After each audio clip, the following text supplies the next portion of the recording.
G'day everyone, it's Tim Lewinberg from Kangaroo Island, and I'm really excited to be showing you today the Sandpiper bag. Now, as you know, we've formed a not-for-profit here in Australia called Sandpiper Australia. You can look us up on the web, sandpiperaustralia.org.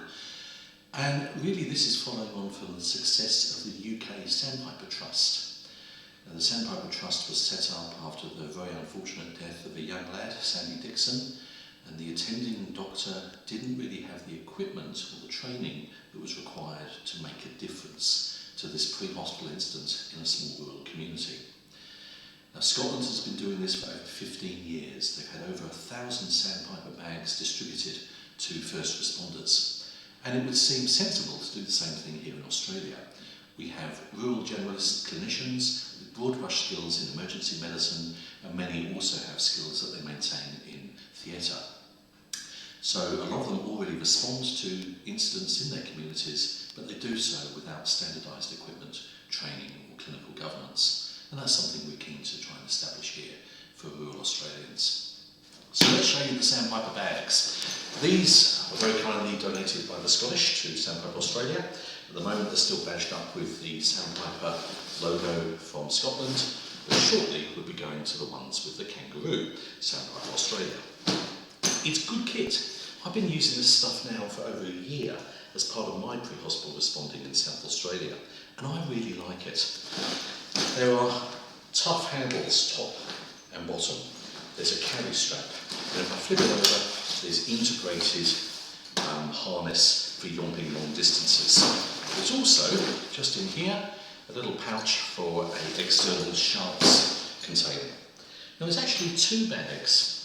I'm going to unclip each bag, and they're cunningly held together by a concealed zip. So let's just undo, and as I come round, always a bit of difficulty on the top, you'll see that this pulls apart into two separate bags. The smaller bag is actually for the C component of CABC. This is for hemorrhage control.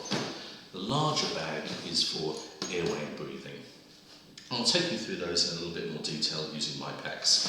I'll just put one to the side, handy little pockets on the outside for documentation. And as I open them up, these ones aren't actually packaged. You'll see inside we've got tiny little pouches that whip out, translucent with large areas for labelling, and they're colour coded. Now this clamshell design is really useful. You can open and see all your kit at once. You can also pick up a bit of kit and pass it on to where it's needed. So very, very useful. Side pockets here, mesh for things like gloves, and I'll show you a packaged one in just a moment. Let's put down the circulation pack and open up the airway and breathing. And again, this is an empty pack. Just as I open it up, you'll see again the sharps container here.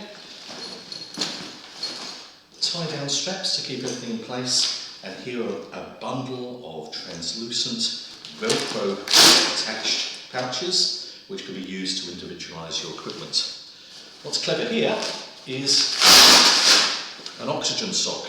So a C-size cylinder will fit in here, and that means your oxygen can be carried and contained. You also can actually run it out through the top here.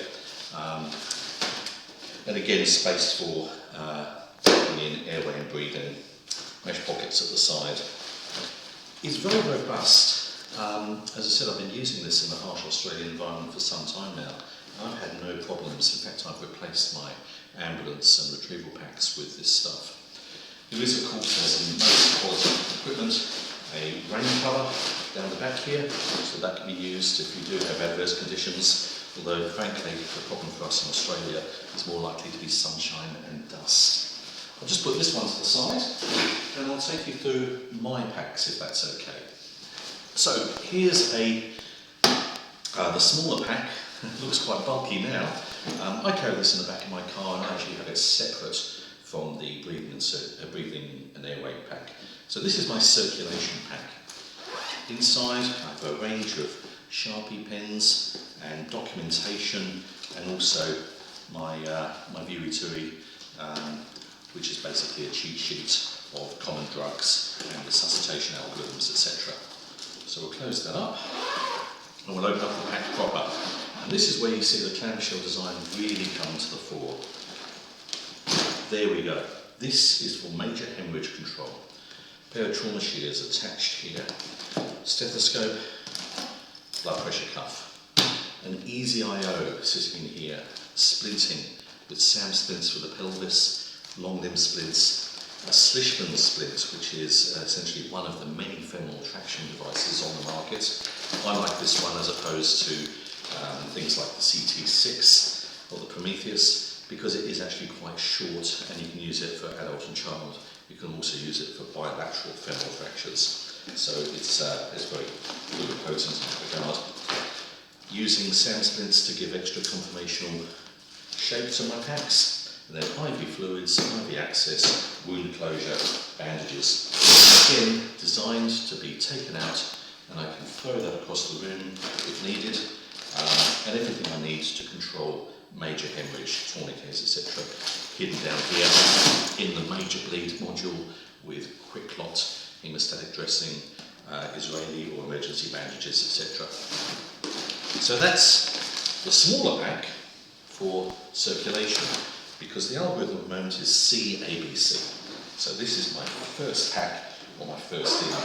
I'll just put that to the side and I'll show you the airway and breathing pack. This is the larger module. Now I actually supplement this with the Scram Bag, also another Scottish product. That's the Structured Critical Airway Management Bag, and that's really designed for advanced airway, roadside, rapid sequence induction of anaesthesia. This is really for doing the basics of airway and breathing and doing them well. So again, clamshell design. I open it up.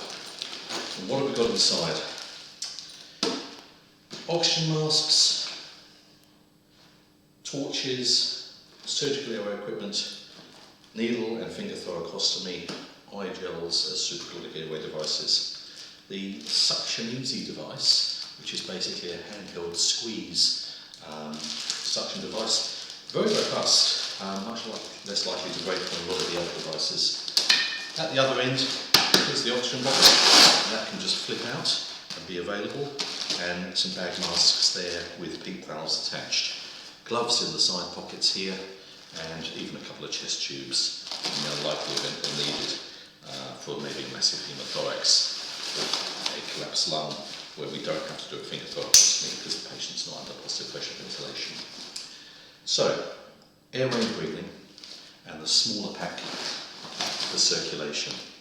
It looks big and bulky. Total weight is probably about 12 kilos, and it can be carried on the back for a considerable distance and quite easily short distances. What we find is a lot of our responders are responding in their own vehicle, which of course raises issues about safety, so they need to be cognizant of that, or they'll often be picked up by a local ambulance and come out. The idea here isn't to replace ambulance services, the idea is to value add, and it's to provide a limited suite of meaningful interventions on the scene. So what does that mean? That means things like ketamine to facilitate dissociation for painful procedures, which might be reduction of a limb or to facilitate extrication. It could be fentanyl or morphine analgesia. It can be needle or finger thoracostomy. It's certainly going to be splintage and hemorrhage control. And again, most of this will be provided by the excellence of the local ambulance officers. In country, these are often volunteers, but they do a professional service delivered by volunteers. But the role of the doctor is to value add.